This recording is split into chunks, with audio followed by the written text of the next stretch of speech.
everyone, my name is Costa and today I'm gonna show you how to create responsive components in Framer without having to create extra variants. Now please understand that this doesn't apply to every single type of component and sometimes you will still have to create extra variants.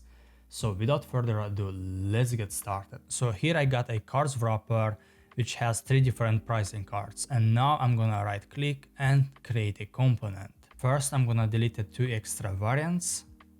And now all you have to do is select a component, go to direction and click create variable. That's it. Also, you could also click on distribute, alignment, gap and padding. Padding is not necessarily for better responsiveness, but sometimes it helps. So now what I'm gonna do is click on home, and as you can see, nothing changed. So for tablet, I'm gonna leave it like this, but for mobile, I will go down where it says cards wrapper, component, and then change the direction to vertical. Let's press Ctrl P to preview it. Let's see on tablet, and it is on mobile. And as you can see, we have a completely responsive layout that we just created without having to create extra variants.